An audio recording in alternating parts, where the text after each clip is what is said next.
Euskal Herria Irratian kultur arloa. Euskal Herria Irratian eusko ikaskuntzarekin batera. Bete-betean ariko gara gaur kultur arloan. Euskal Herria ardatz, kultura, identidadea, boterea, ezagutza, sentimendua, ekimena. Izenburu hau adituta, aixe suma diteke denbora pasa hutsa baino zerbait gehiago dela hor egiten den proposamena. Pentsaketaren arloan gaude, galderak beti abiadan eta hausnarketa. Zer gara, nor gara, euskal kultura zer da edo kulturan zer da euskal. Banan-banan sailkaturik, arlo eta azpi arloak hor zerrendaturik eta hoietan 23 elementu eginik eusko kultur gaiak zein diren definitzen zaizkigu.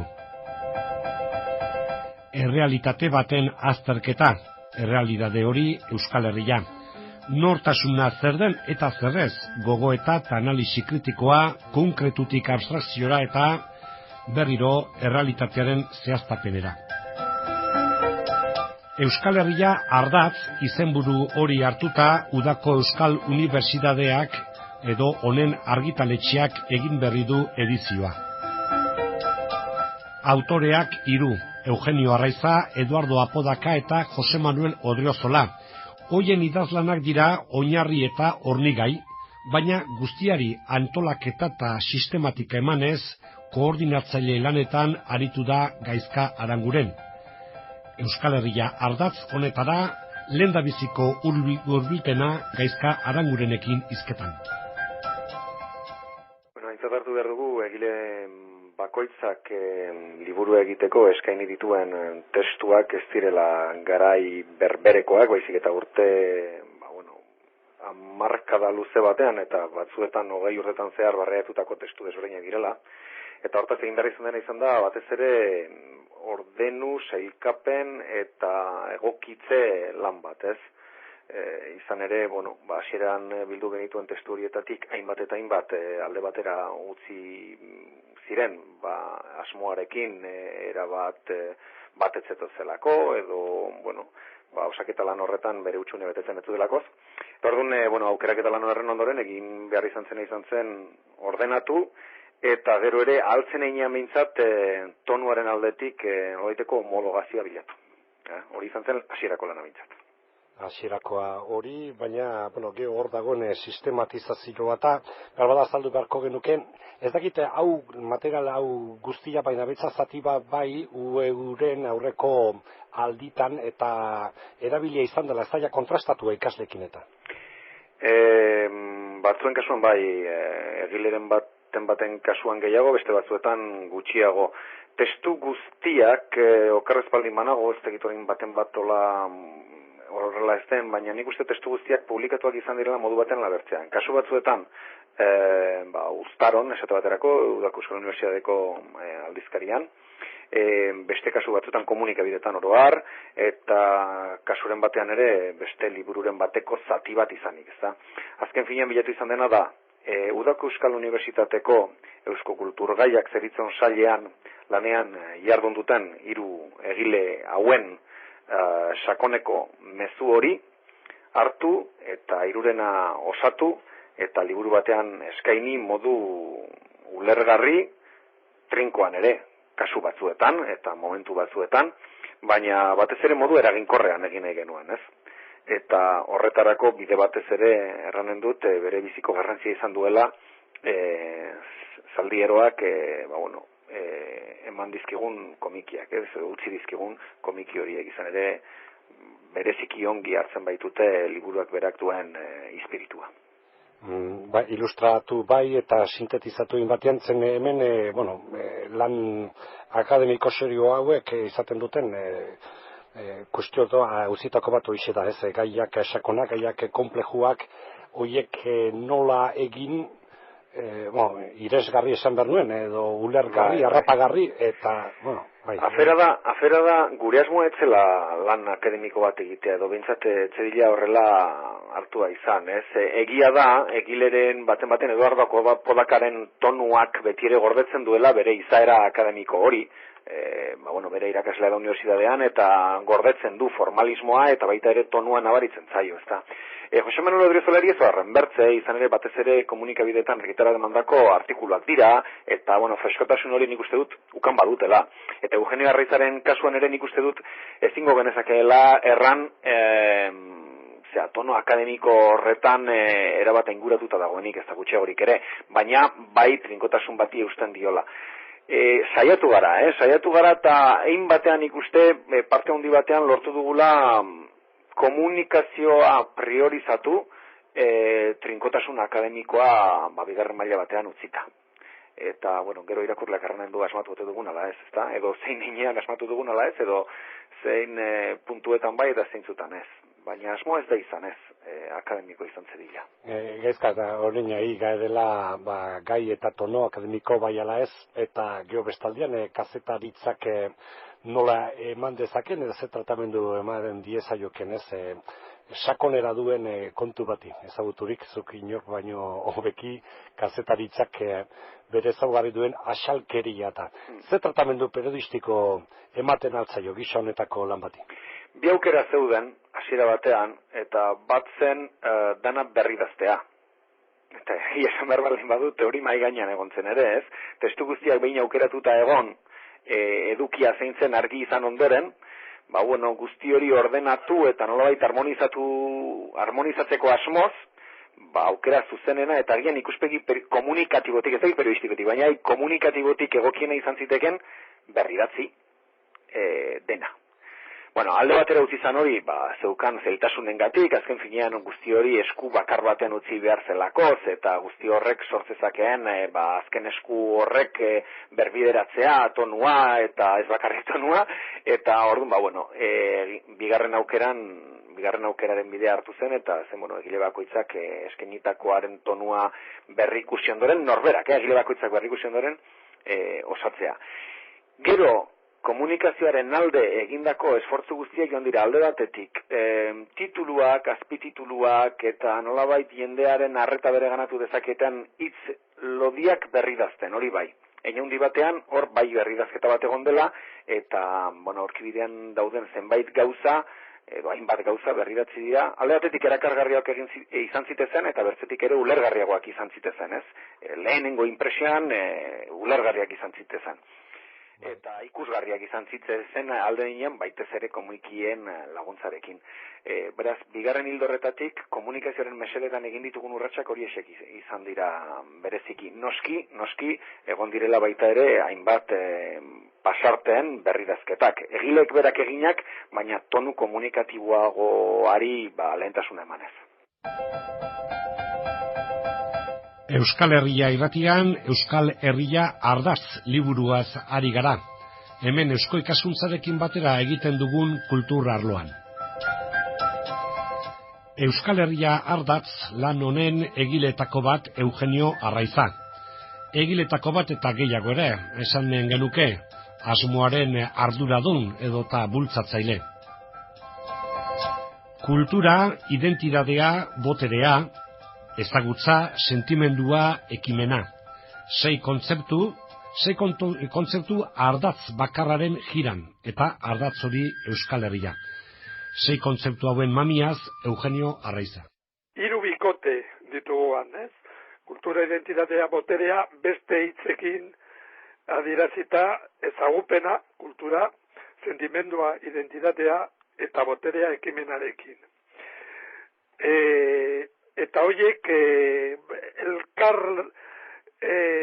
trenkatzen dira, soka baten antzera, eta guretzat abia puntua da, kulturaren edukina berritu, gaurkotu, eta egiaztatu behar dela. Alegia, kultura ez da objetua, kultura da bizitza kulturala, da bizitza. Norbanakoen bizitza kulturala, egunerokoa, eta baita ere noski gizataldeetan aman komunean dagoena, ezagupena, imaginario kolektiboa, memoria historikoa, eta hori da kultura. Euskal Herria ardatz, dugula titulua, Euskal Herrian hau nola enfokatu. Eusko kultur gaiak ezagutzen dituztenek badutela euskaltasuna. Orduan, Euskal Herriaren eta eskubideak eta oso horiek kokatzeko ere, komeni zaigu abiapuntu objektibo batetik abiatu.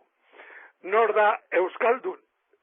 Euskal Herriko kulturgaiak ezagutzen duena.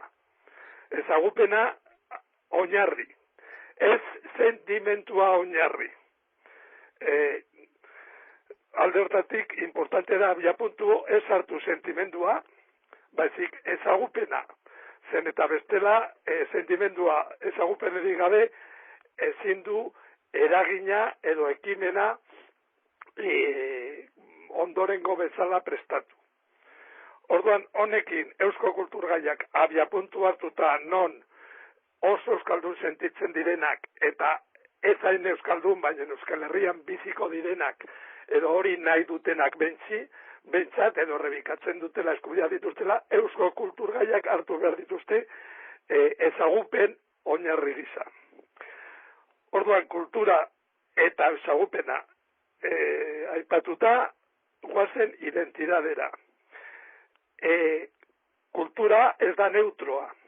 Ezagutzen duguna bai dela neutroa, baina kokatzen baldin badugu eta horrela gaude eginak, zen eta liburu honetan ikuste dut importantena dela ze ikustegitik aztertzen diren gaiak, hiru bikote hauek, alegia soziolinguistika, soziologia eta neurobiologia. Nik lantzen dut alderdi hau neurobiologikoki nola gaude eginak, nola osatzen den ezaguperen prozesuan eta eraginak dituen.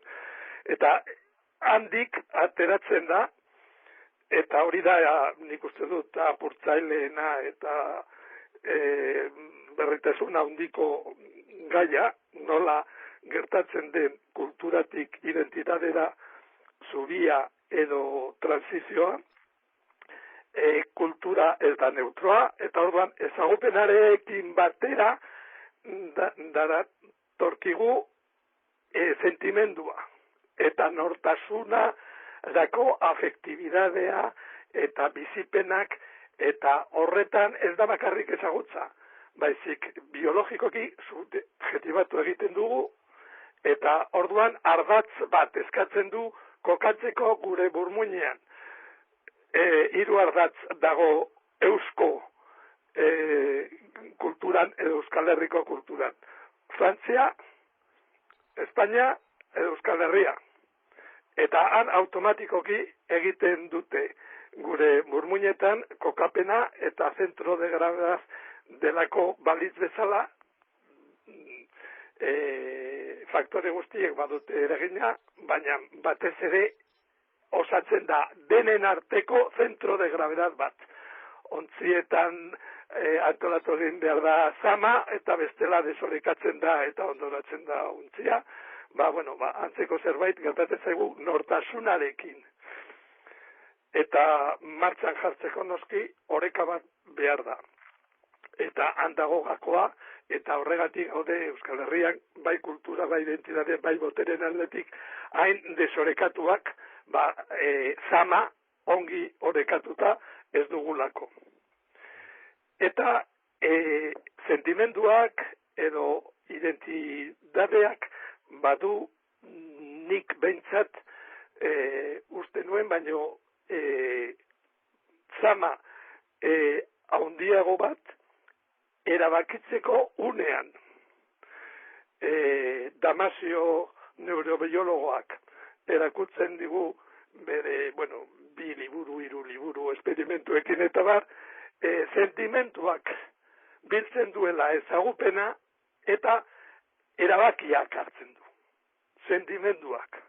Orduan, nortasunari gabeko persona, edo nortasunari gabeko herriak ez du erabakitzeko ahalmena, ez naia, ahalmenik ere faltatzen zaio persona horri. Eta orduan, hori garrantzitsua da noski gure bizitzarako argi dago fizikoki, biologikoki, neurobiologikoki. Eta honekin joaten gara boterera edo ekimenera, eta han gure sorpresarako, eta han ez bakarrik nire sorpresako, zen eta itzik hiru egileen sorpresarako edo ikastaroen antolatzaileen dako, guko ikastaroetan, botereari buruz ez dago benetako azterketarik Euskal Herrian. Nola dago antolatuta gure boterea, edo Madrilek edo Frantziak dituzten botereak zer nolako sarea den, zenetan baita ere elkartzen dira, uztartzen dira,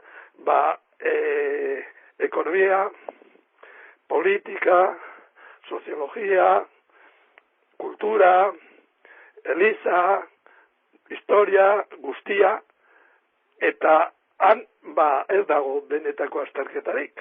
Eta han geratzen gara, noski, beste bietan baino datu gutxiagorekin, eta ateratzen zaigu ondorio bat boterearen izena ardura bezala hartu beharko genukela, zenet ematen du boterea nahiko kaltegarria da, erabiltzen baldin bada besteak zapaltzeko, edo uko egiten baldin badiogu botereari kontrapoter bat antolatzen, eta orduan ez da bideratu ere egiten boterearen aldaketa, zen eta kontra aritzen baldin bagara bakarrik, eraikitzeko urratzean ez gara sartu ere egiten, dena da kontra.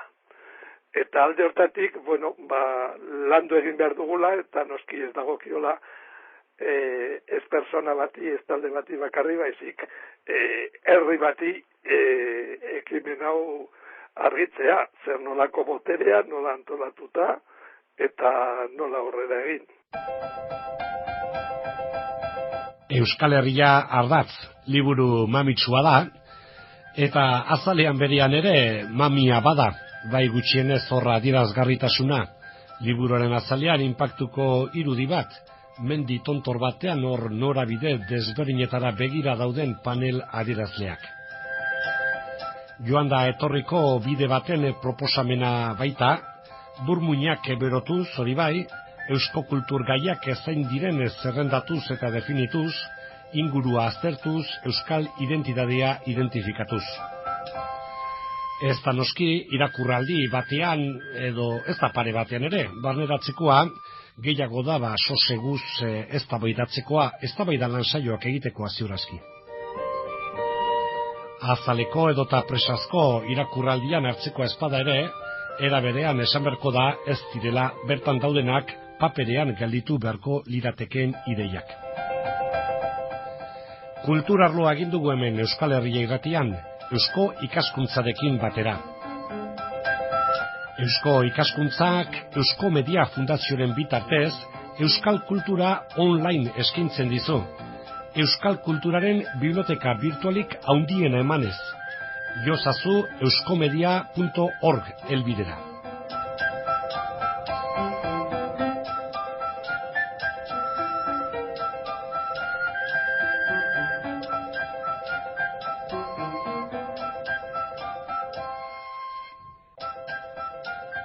Eusko ikaskuntza, jakitez.